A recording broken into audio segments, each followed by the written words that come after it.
All right, Assalamu alaikum, guys. Welcome to Alpha CLS's podcast. This series of podcasts basically is planned with the intention to identify how the market, the currency, inflation, exchange rate, and other major economic variables are going to perform in the short and medium term. However, in my opinion, to get a view on these variables, we need to understand why are they at current levels, and what are the factors that have caused them to have brought them at current levels. Because we know that inflation, interest rates globally are at multi-decade high. Pakistan में तो devaluation भी जो है वो one of the record levels पे आई. Stock market performance was also quite poor. So I'll just start off with Furqan, if you can, identify a few key events that caused inflation and interest rates globally to, skyrocket. Then Sajad, I would love you to talk about local level पे ये inflation और interest rates. If you can start off with international levels, what Actually, happened? आपने तो पूरा explain ही कर दिया कि inflation और इंटरेस्ट रेट दुनिया में जो चेंज हुआ उसकी वजह से सारा इम्पैक्ट पाकिस्तान में आया. And I think it's not that different. जो पूरी दुनिया में हुआ हमारे यहाँ भी हुआ. कोविड के बाद से पूरी कहानी शुरू हुई. कोविड के अंदर there was no demand for anything, right. उसके बाद फिर जब लोगों ने पैसे बांटना शुरू किए, स्टार्टिंग ऑफ डेवलप्ड इकोनॉमीज, तो उसके बाद जब डिमांड आई तो वो इस तरह से डिमांड आई कि उसका फिर याद है आपको वो कंटेनर शॉर्टेजेस और उसकी वीडियोस एंड एवरीथिंग. ओके 6 महीने के कंटेनर्स लगे हुए हैं और एवरीथिंग इज शॉर्ट, और अमेजॉन शॉपिंग में मतलब डूइंग वेरी एवरीथिंग. और तो I think it all started off from there. और उसके बाद जहाँ पे दुनिया तेज़ी कर रही थी, इन द सेंस कि जहाँ पे दुनिया के अंदर एब्सोल्यूट बूम आ रहा था, पाकिस्तान के अंदर भी हुआ. हमने भी कुछ डेवलप्ड इकोनॉमीज़ को देख के अपने यहाँ पैसे बांटे, कुछ टैक्सेस को कम किया. हम उस तरह तो नहीं बांट सकते ऑफ कोर्स, बट हमने भी टैक्सेस को कम किया. टैक्सेस को कम करने के बाद हमने एमनिस्टीज़ अलाउ की, हमने ड्यूटीज़ कट की गाड़ियों पे. और वंस अगेन फिर डिमांड एकदम से लंबी क्रिएट हो गई. और जब डिमांड क्रिएट होती है, पाकिस्तान के अंदर कुछ भी नहीं बनता है, तो हमें पता है ना, Sajad probably will go into it, कि पाकिस्तान के अंदर प्राइमरी लेवल पे कुछ भी नहीं होता है, राइट. कि ना हमारे पास कोयला है, ना तेल है, ना स्टील है, ना कुछ भी. We don't have anything. So when we don't have anything, तो दुनिया में जब ये कमोडिटीज ऊपर बढ़ रही थी तो उसका कोई फायदा नहीं हुआ हमें.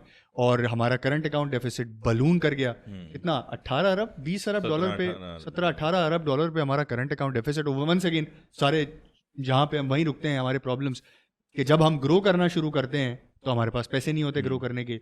ग्रो करने का एक ही तरीका है कि बाहर से उधार लो.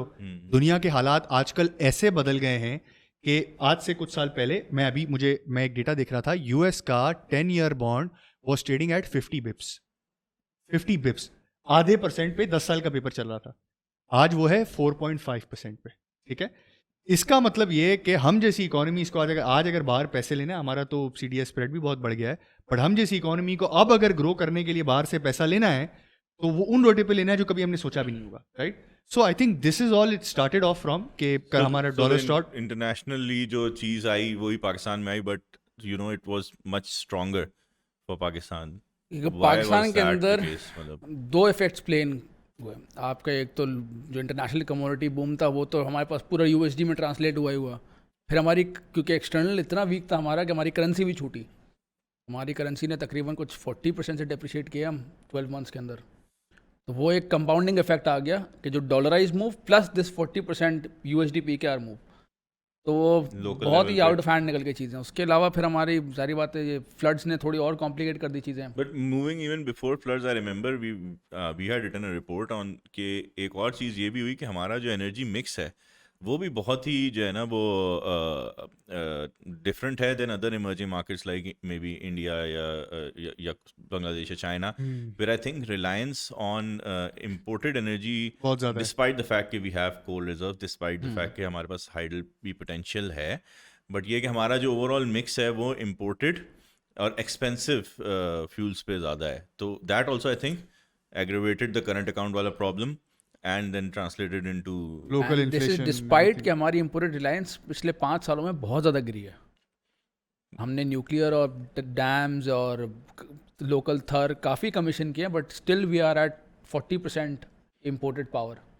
जो आपका कोल, LNG and all these stuff. इन सब चीज़ों को सम अप करना है ना, तो अगर दुनिया की मोस्ट वल्नरेबल इकोनॉमीज है ना, जिनको सबसे ज़्यादा इफेक्ट पड़ा है, इन्फ्लेशन का, कमोडिटी प्राइसेस का, फिर लोकल जो हमारे मसले थे, तो आई थिंक पाकिस्तान उसमें टॉप 5 में होगा। या बिल्कुल ऐसे ही है। टॉप 5 के अंदर होगा। और जो दुनिया के हालात जिस तरह से अब चल रहे हैं, दुनिया में ऑल्दो एक रिसेशन का फेयर है और दुनिया में एनर्जी प्राइसेस अभी भी बहुत ऊपर हैं, बाकी कमोडिटीज उठा के देखें तो नीचे आना शुरू हो गई हैं, चाहे वो बाल्टिक इंडेक्स हो या कुछ भी हो। बट ये जो इंटरेस्ट है ना, इंटरेस्ट रेट, अमेरिका की इन्फ्लेशन की वजह से जो ग्लोबल इंटरेस्ट रेट है ना, इसने डॉलर को कर दिया है स्ट्रांग और डॉलर को कर दिया है नायाब। ठीक है, मतलब कि जिसके पास आज डॉलर है ना, मैं दुनिया की कंट्रीज की बात कर रहा हूँ जो कि एमर्जिंग को डेट देते हैं, they are stopping their hands, they just want to close their hands until चीज़ें बेहतर हो जाएं। इस तरह सोचो ना, अगर अमेरिका में आज 10 साल के पेपर में 4.5% का रिटर्न आपको मिल रहा है, जो आगे जाके शायद 5 भी हो जाए, तो पाकिस्तान को कितने में पैसे दोगे आप, या श्रीलंका को कितने में पैसे दोगे? 15% पे दोगे ना बेसिकली। अगर मैं लास्ट यूरो बॉन्ड, मुझे याद है, मुझे 8-8.5% पे हमने किया था। अगर आज मैं लेने जाता हूँ 15-16% के ऊपर, एवरीथिंग बीइंग कांस्टेंट, के पाकिस्तान की डेट की जगह भी है, अभी तो वैसे जगह खत्म हो गई है, जगह भी है, रीपेमेंट का भी मसला खत्म हो गया है, तो भी 15% पे वो हमें डेट देंगे। तो हमारी ग्रोथ की जो रीजन है कि हम डेट लेके ग्रो करते थे, वो ग्रोथ 15% पे मुझे नहीं लगता कोई भी सेन मुल्क बर्दाश्त करेगा कि 15% पे वो ऑफरिंग करे और लेने के लिए जाए। तो अभी तो इस वक्त यही रह गया कि आप मल्टीलेटरल के पास जाओ, जिस तरह अभी हम IMF के पास गए, ADB ने 1.5 अरब दिया, इसी तरह बस आपने करंट अकाउंट के मसले को सॉल्व करो। इंटरेस्टिंगली हमने कमर्शियल जो बॉन्ड वाली डेट है वो हमने ज़्यादा लिया भी नहीं है। हाँ, बहुत कम है हमारा परसेंटेज। हाँ, तो हम हमेशा से रिलाई करते रहे हैं या तो मल्टीलेटरल या बायलैटरल पे, हाँ। या फिर हम आपका कंट्री टू कंट्री एड के ऊपर रिलाई कर रहे होते हैं। इसमें दो चीजें, I agree with what you say, compare to other dated economies हमारा जो चंक है वो ज्यादा है, लेकिन compare to our own history अगर आप देखेंगे ना तो हमारी 2017 के बाद हमने काफी बॉन्ड ऑफरिंग्स की थी। अपनी हिस्ट्री के मुकाबले में ज्यादा है, लेकिन ग्लोबल के मुकाबले में we are still much lesser. Then again, वो था इसलिए कि interest rates were so low that it made sense for us to bridge that gap even at 8%, 7% borrowing. या लेकिन मेरा एक एंगल है, हाँ प्लीज, मेरा एक एंगल ये भी है कि यार हमें ग्रो करना है ना, हमें ग्रो करने के लिए पैसे चाहिए थे। अगर इंटरेस्ट रेट मतलब इतना बड़ा नहीं, लेकिन इससे ज्यादा भी होता तो शायद हम जाके ले ही रहे होते पैसे। तो वंस अगेन ग्रोथ के लिए आपको बाहर से पैसे चाहिए, बिकॉज हमारा करंट अकाउंट का मसला है ना, ये कंजम्पशन के लिए आपने ज्यादा पैसा growth from what, that's the question. मतलब ग्रोथ फ्रॉम कंजम्पशन और ग्रोथ फ्रॉम एक्सपोर्ट। पाकिस्तान ने लास्ट 15 सालों Exactly. में एक्सपेंशन की ग्रोथ तो हमारे पास कभी आई नहीं है। 1% इंटरेस्ट रेट, भाई उनसे उधार लेके हम गाड़ियां खरीदते हैं, सीधी सीधी बात ना, एक आम आदमी के लिए उनसे उधार लेके हम गाड़ियां खरीदते हैं, तो वो 1% भी अगर हमें वो डेट मिल रहा हो तब भी इट्स नॉट वायबल। बिल्कुल सही बात है। अब द पॉइंट वाज कि अब जो सिचुएशन आ चुकी है कि we globally are in a very tight financial condition with interest rates so high, तो हाउ विल दिस इम्पैक्ट, मतलब ये जो इतना इन्फ्लेशन इतना हाई है, हमारी जो फिजिकल साइड है उस पर इसका क्या इम्पैक्ट होगा कि अब आपके पास इतने इंटरेस्ट रेट्स ऊपर जा चुके हैं, ग्लोबल भी लोकल भी, तो स्पेंडिंग वाले एलिमेंट को जो हर्ट करेगी, तो ये जीडीपी ग्रोथ वगैरह को भी रिस्ट्रिक्ट करेगी। मैं काउंटर क्वेश्चन तुमसे पूछता हूँ Fahd, what do you think, जो हमारी पॉलिटिक्स है, जिस तरह से हमारे पूरा सियासत चलती है ना कि ग्रोथ लानी है और बिजली के बिल नहीं बढ़ाने और गैस के बिल नहीं बढ़ाने, what do you think any new government that comes in, what do you think उसका क्या इकोनॉमिक सिनेरियो चेंज होगा, या we will be doing the same that we have been doing for last 15 years? What do you think? Because that answer will tell you कि हम क्या करने वाले हैं। मतलब अगर उसी तरह से होना है कि ग्रोथ 3 साल कुछ नहीं रहेगी, जो भी नई गवर्नमेंट आएगी 2024-25 में हम पहुंचेंगे, 3 साल तक कोई ग्रोथ नहीं होगी, 1.5-2% की ग्रोथ होगी, फिर दुनिया में प्रॉब्लम इन्फ्लेशन टेम डाउन कर चुकी होगी, और फिर हम लेने के लिए जाएंगे पैसे, और फिर 2 साल ग्रो करेंगे, वही कंजम्पशन पे खर्च करेंगे, देन तो मसला ही सारा। पॉलिसी डायरेक्शन जो है ना, उसके लिए की एलिमेंट ये है कि जो इलेक्शंस होते हैं उसमें क्लियर कट कोई विनर होता है कि नहीं होता। बहुत सिंपल सी बात है। हंग मेजॉरिटी अगर है तो देन अगेन इसी तरह की पॉलिसी चलती रहेंगी कि जो आपकी इकोनॉमी को हर्ट करेंगे इन द लॉन्ग रन, क्योंकि आप फिर कोई भी डिसीजन नहीं ले पाते। Any new government that comes इन, उसका हमेशा 6 months ग्रेस पीरियड होता है। पीटीआई की भी जब गवर्नमेंट आई थी, जब बैक इन 2018 उन्होंने फर्स्ट ईयर के अंदर सारे टफ मेजर्स लिए थे, और उसके बाद they stopped because they could see कि थिंग्स आर गोइंग बैड। तो की वेरिएबल यही रहेगा कि जो भी पार्टी आती है इलेक्ट होकर, वो सुपर मेजोरिटी के साथ आ भी पाती है कि नहीं पाती है, अगर आप लॉन्ग टर्म विजन की बात कर रहे हो तो। अच्छा, coming back to current year, to the current year, 2022, तो जैसे मैंने एक तो लोकल मैं कह रहा था कि एक तो इंटरनेशनल एलिमेंट्स हैं जो रशिया यूक्रेन वॉर वाली साइड से इन्फ्लेशन, एनर्जी इन्फ्लेशन आई, लेकिन लोकल साइड से जो फ्लड्स के बाद फूड इन्फ्लेशन है, how long will this sustain? I mean have you seen any numbers previous cycle में, प्रीवियस फ्लड्स में कितना अर्से तक So ये it's cheese? usually a short term phenomena. क्योंकि आपकी जो फसल उड़ती है जब आपकी, तो it takes at least 3 to 6 months की जो उसकी रिप्लेसमेंट फसल आने में लगता है टाइम। अगर वेजीज की बात कर रहे हैं हम, या ऐसी जो स्मॉल जेस्टेशन पीरियड वाले क्रॉप्स हैं, वो तो 3 तो वो टेम डाउन होना शुरू हो जाती है फिर। बट जो हमारी जैसे कॉटन है या वीट है, या जो अभी हमने लैंड भी रिकवर नहीं कर पाया अभी। Almost 10% of our arable land is still under water अगर कंट्री वाइड बात करें तो, एंड 25% ऑफ सिन वो बनता है तकरीबन। तो वो हमें थोड़ा बहुत हिट देगा अगले साल का, और जो हमने प्रोडक्शन लॉसेस कर दिए वो तो of course will have to be replaced somehow. जो कॉटन है, थोड़ा बहुत शुगर केन भी है। So in general what is the view on inflation? ये जो अभी 26% के करीब अभी एवरेज कर रही है पिछले 2-3 महीने से, how long will it take to come down and tame down to maybe 12-13%, where interest rates are sort of high base effect of course will kick in, मतलब maybe high base effect का मतलब कि inflation अगर यही numbers भी रहते हैं तो already will Month on start month to अगर कम ये डाउन, रहता है, मंथ ऑन yes. मंथ नीचे आना शुरू हो जाएगी। बट हमने इतने बड़े नंबर्स के बाद इन्फ्लेशन बहुत ऊपर रह नहीं सकती।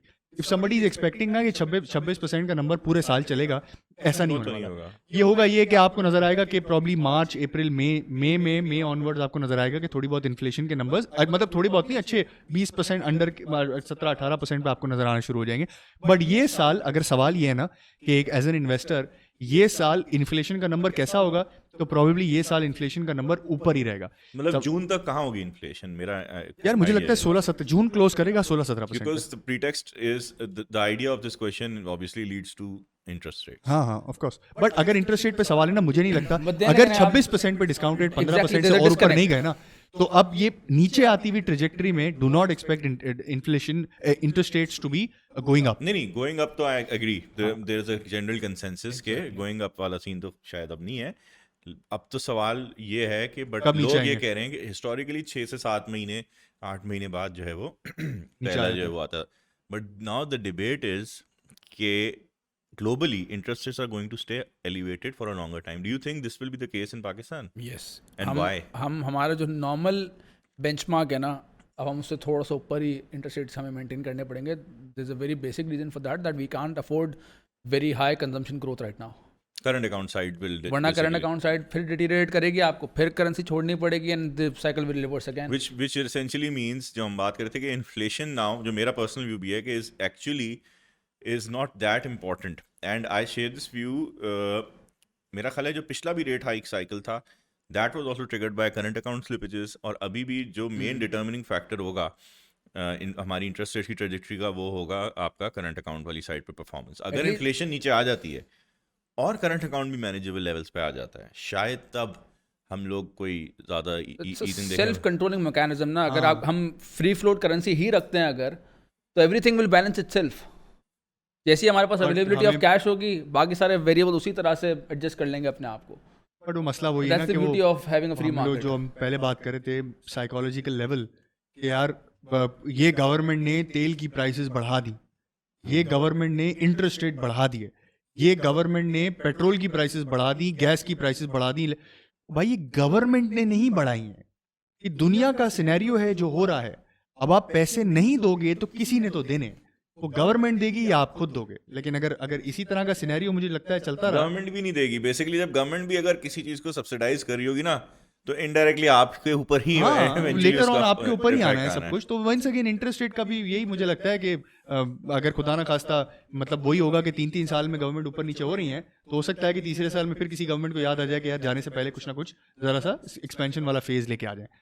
तो आई डोंट नो, मतलब कि it looks very unclear right now. But एक जो जहाँ से शुरू किया था सवाल ये था कि अगर हमारी मार्केट को लास्ट 3 सालों में या 2 सालों में 1-1.5 साल में जो हमारी बाजार नीचे आई है, उसका प्राइमरी रीजन था inflation, current account deficit. Current account deficit हमसे मैनेज नहीं हो रहा था, इन्फ्लेशन बहुत ऊपर था, जिसकी वजह से सारी चीज़ें निकली, इंटरेस्ट रेट भी बढ़ा, डॉलर भी डिप्रिशिएट हुआ वगैरह वगैरह। So now I put the question to you guys, अगर मैं एक आम इन्वेस्टर हूँ, ठीक है, मुझे नहीं आइडिया है कि मुझे क्या करना चाहिए, मैं बहुत मतलब इतना ज़्यादा इकोनॉमिक्स में पढ़ के मैं इन्वेस्ट नहीं करता हूँ, what do you think should I do in the next for the next 1 year? Stock market में मुझे पैसे लगाने भी चाहिए या नहीं लगाने चाहिए? अगर लगाने चाहिए तो डिफेंसिव होना चाहिए, एग्रेसिव होना चाहिए, और अगर मुझे नहीं लगाने चाहिए तो फिर मुझे कहाँ लगाने चाहिए? व्हाट डू यू थिंक फात? मेरा व्यू ये है कि नंबर वन तो ये है कि टर्बुलेंस जो आपने पिछले 6-8 महीने 9 महीने में देखी वो कंटिन्यू रखेगी, but still stocks defensive stocks are a good क्या कहते हैं इन्वेस्टमेंट एवेन्यू। डिफेंसिव स्टॉक्स क्या होते हैं? स्टॉक्स के आसान अल्फाज में। वो स्टॉक्स जो कि आपको इस वक्त मेच्योर हैं, 15-16% की यील्ड दे रहे हैं, जनरली Yield मतलब dividend yield। डिविडेंड यील्ड दे रहे हैं, लेवरेज इस तरह का नहीं होता उनके ऊपर, जो कि लेवरेज मैनेजेबल लेवल्स पे होता है। वो स्टॉक्स आपको टारगेट करने चाहिए जिनमें सबसे जो ऊपर लेवल पे आएंगे वो होंगे आपके बैंक्स, और बैंक्स के अंदर भी वो बैंक्स जो कि जैसे मैं हमेशा बोलता हूँ very well capitalised, very strong track record of NPL recoveries या NPL एक्यूमुलेशन बहुत उनका कम होता है, लाइक MCB और ABL और बैंक अल हबीब, जो वर्सेस दोस्त बैंक्स जिनके अंदर ये वाला इशू हमने वक्फन पिछले 5-6 सालों में देखा है। And then some fertiliser players जो हमारे हैं, they are also good dividend paying. कुछ OMCs हैं जो कि शेल्टर्ड हैं to certain extent from circular debt, like Attock petroleum वगैरह। ये स्टॉक्स आपको अभी भी रखने चाहिए, अगेन गिवन द प्रीटेक्स्ट के we still have a lot of things coming up. जैसे हमने उस दिन भी बात करे थे, पॉलिटिक्स भी बहुत वॉलेटाइल रहेगी अगले 1-2 महीने में ख़ास तौर पे, और फिर उससे अगला साल भी इलेक्शन का साल है। उसके अलावा हमारे पे जो पेमेंट्स का भी ये जो क्वेश्चन मार्क पिछले 3 महीने चलता आ रहा है, क्या हम कर सकेंगे, वो भी कंटिन्यू रहेगा।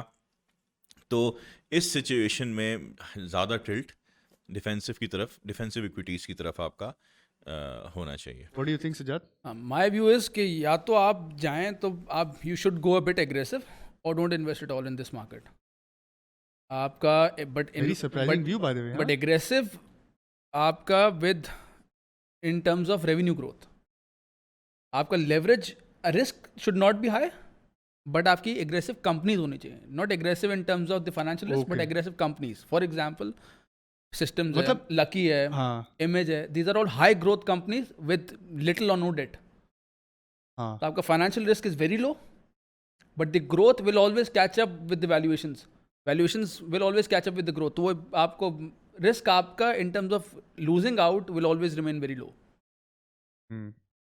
या फिर if you want defensive return तो you can go to maybe fix income. But इन हालात में ग्रोथ का वो भी कम हो जाएगा ना। जैसे फॉर एग्जांपल अगर लकी वाज ग्रोइंग एट 30% केगर, तो अब इन हालात के अंदर अगर साल 2 में ग्रोथ नहीं नजर आती है तो केगर भी 15 हो गया होगा, but it will still be better than जो बाकी कंपनीज होंगी जिनका केगर 15 था तो 5 हो गया होगा।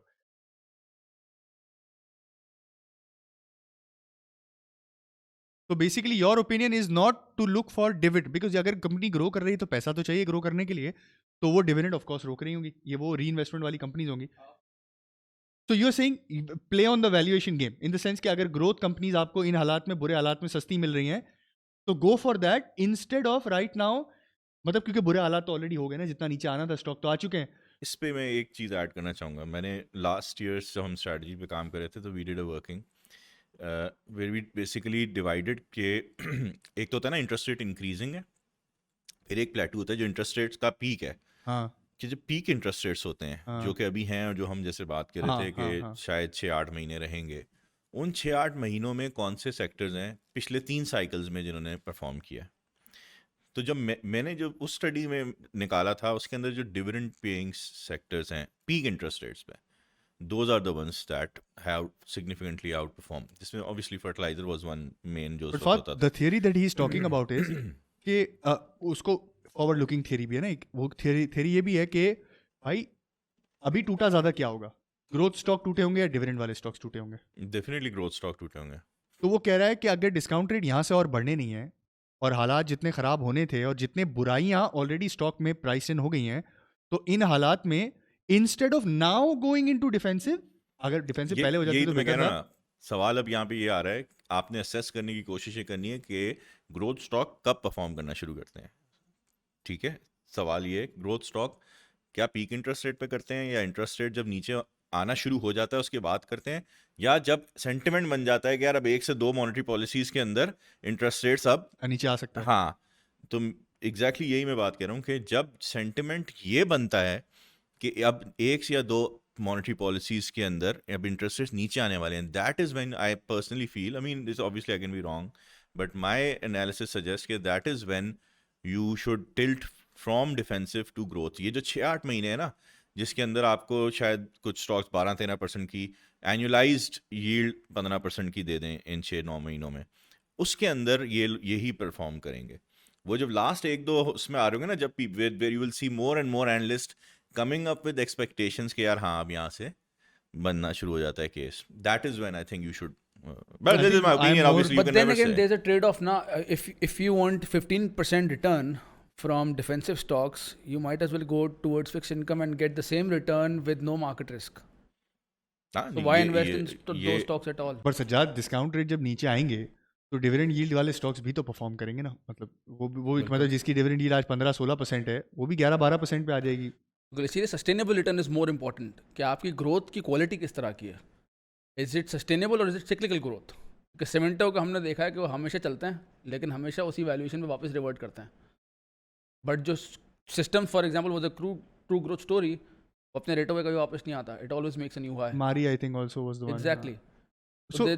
सो basically what you mean to say is के किसी को हमें काम करने की ज़रूरत है या हमें पॉडकास्ट बनाने की ज़रूरत है इसके ऊपर कि ट्रू ग्रोथ और सिक्लिकल ग्रोथ वाला क्या फ़र्क है। मतलब एक तो ग्रोथ वो होती है ना कि डिस्काउंट रेट नीचे आ गया, कंपनी ने कुछ नहीं किया था, बहुत ही ऐसी कंपनीज भी होती हैं जो लिटरली हमने भी नाम नहीं सुना होता, being an analyst, being sales person, हमने भी नाम नहीं सुना होता है, और अचानक से जो है ना वो 5-6 कैप लग जाते हैं और समझ में आता है कि हो क्या रहा है भाई, डिस्काउंट रेट इतना नीचे आ गया कि उसकी जो है ना पूरे कैश फ्लोज ही फ़र्क हो गए। तो I think we need to do a podcast on this. I think इस चीज़ पे वाकई में एक इंडिविजुअल स्पेसिफिक पॉडकास्ट होना चाहिए कि कौन से ऐसे स्टॉक्स थे जो कि 5 साल 10 साल में जो है वो actually have significantly outperformed and have continued to grow and are not those जो कि इंटरेस्ट रेट how ऊपर would you गया distinguish between cyclical and true मतलब growth एक साइक्लिकल ग्रोथ है और एक Exactly. ऐसा स्टॉक है जिसमें जैसे बताया सिस्टम हो गया, मारी हो गया, एवेंसियन हो गया for that matter, but we'll do a separate podcast on that.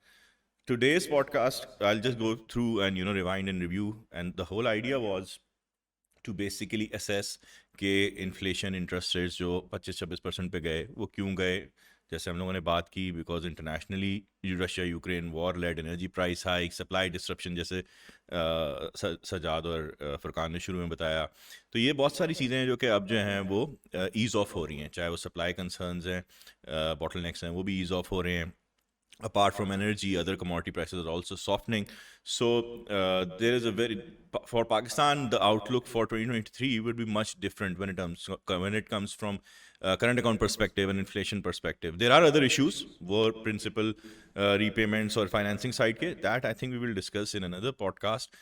For today, I hope कि हमारी जो discussion थी on what went wrong internationally and locally might have added some value.